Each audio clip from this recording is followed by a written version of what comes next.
గురుగారు కొంతమంది కూర్చున్నప్పుడు, నించున్నప్పుడు కూడా అదే పనిగా కాళ్ళు ఊపుతూ ఉంటారు. ఇదేమైనా దోషమా? శకున శాస్త్రం ఏం చెప్తుంది?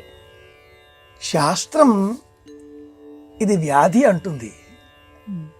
వ్యాధికారకంగా వచ్చేదే దోషం.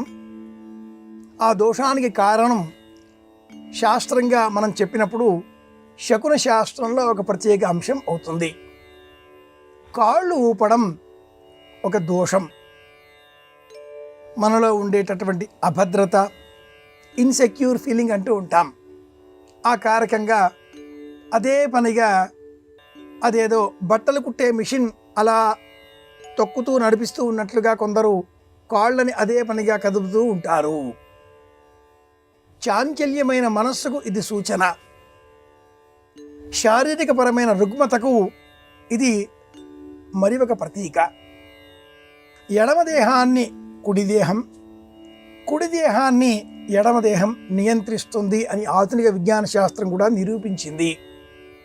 ఈ నేపథ్యంలో శరీరాన్ని 2 భాగాలుగా విభజించిన సనాతన విజ్ఞానం నిలువుగా కాకుండా అడ్డుకోటగా చూసినప్పుడు నాభి దిగువన ప్రాంతం జలధరింపుకు లోనైతే కీడు. అలా జలధరింపుకు లోనైనప్పుడు మాత్రమే కాళ్ళు ఇలా కదిలిస్తూ ఉంటాం. ఊర్ధ్వభాగం జలధరింపుకు లోనైనప్పుడు ఇది శుభం, ఇది మంచిదే, అదురుపాటు అన్న పేరిట ఈ శకున శాస్త్రం మనకు తెలియజేసింది. ఇందులో మళ్ళీ కుడి ఎడమ, మహిళలకు ఎడమ శుభం, మగవారికి ఎడమ అశుభం.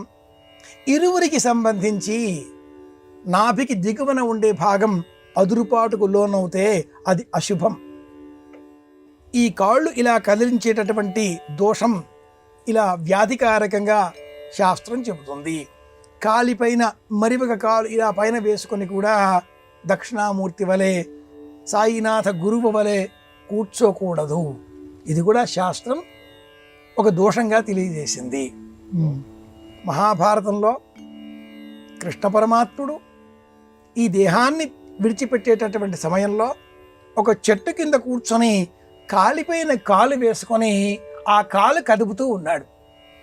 కొందరు కదుపుతూ ఉన్నట్లుగా, ఆ బట్టలు కుట్టే మిషన్ కదుపుతూ ఉన్నట్లుగా కదిలే ఆ కాలి బొటన వేలు చూచి దూరంగా ఉన్న ఒక బాణాన్ని ధరించినటువంటి వ్యక్తి పూర్వజన్మలో అంగదుడు అంటారు పౌరాణిక కథనాలు చెప్పేటటువంటి వారు. బొటనవేలు నెమలి కన్నుగా భావించి బాణం ప్రయోగించడంతో కృష్ణుడు దేహత్యాగం చేయవలసి వచ్చింది.